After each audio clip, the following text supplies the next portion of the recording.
There's no doubt St. Louis is a sports town. From the best fans in baseball, even if it's a little self-proclaimed, to Blues Nation. Some of downtown's biggest draws are our hometown teams. But can our love for the games cloud our decision-making about what's best for the region? Here's a little of who says how much they need from the public. Soccer is not back of the envelope, but front of the ballot this April. Voters will have to decide if they should raise the use tax to bring in an additional $60 million to help build a stadium to bring in Major League Soccer to St. Louis.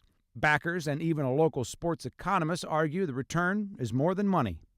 There's a tremendous intangible value of soccer, specifically in St. Louis. You look at the 12 teams that are vying for those 2 spots into MLS in 2017, but none of those cities have the history of soccer that St. Louis has. And that is a huge intangible benefit for this region. But building a new soccer stadium isn't the only downtown venue said to be in need of money.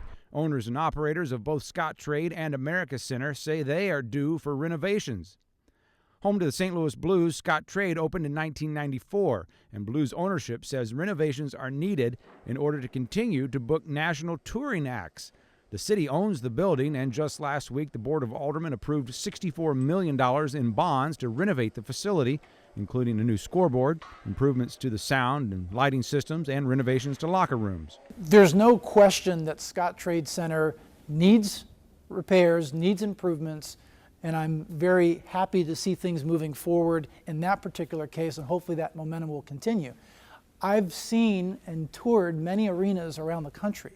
I've spoken to event operators, like people that work for the Southeastern Conference men's basketball tournament. They don't want to bring their tournaments and their events to arenas that are outdated. And this is the reason why, as we fall behind all these other arenas across the country, in Sacramento, in Oklahoma City, in Omaha, we need to upgrade our facilities to keep attracting these events that bring in tons of visitors. The former Edward Jones Dome is attached to the America Center Convention Complex and is still set up for a football team that we no longer have. The Convention and Visitors Commission says that's not working. Nothing formal yet, but the CVC says it could need roughly $350 million to create a top-notch convention space to compete with other mid-sized cities like St. Louis.